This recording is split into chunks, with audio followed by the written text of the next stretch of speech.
Now there's two ways to look at the usefulness of a 35mm f1.4 lens, and it all depends on the type of camera and its sensor that you've got. If you have an APS-C size sensor like this Nikon D5200 camera, then you'll be working at the effective focal length of approximately 50mm. But if you've got a full frame censored camera like this Nikon D600, then you'll maximise the full wide angle potential of this lens and be able to use its f1.4 aperture to create beautifully defocused bokeh backgrounds in your pictures. There are two editions of this lens, the AE and non-AE versions. The AE version is available for Nikon cameras and allows aperture priority control automatically. With all other versions of this lens, the aperture closes live, so you see the depth of field change at the same time. The lenses are all manual focus only, but because the viewfinder is so bright with the f1.4 aperture, it's really easy to check focus.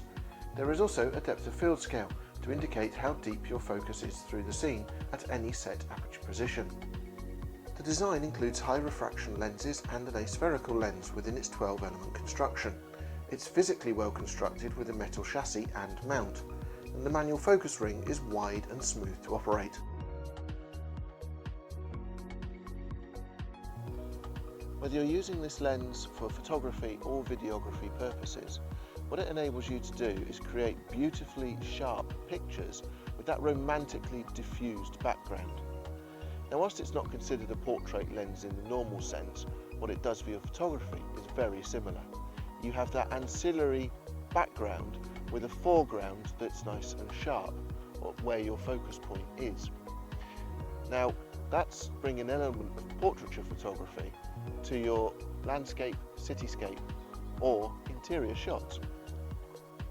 Traditionally, prime or fixed focal length lenses have always delivered the best optical quality, but that often comes at a higher price too, so photographers look to compromise and save money by relying on zoom lenses, perhaps with a maximum aperture of f2.8 in the best cases. But when you use a prime lens together with an even brighter aperture like this f1.4 and use your legs to move yourself and frame the shot, then the results will speak for themselves. This is why choosing a prime lens is more rewarding.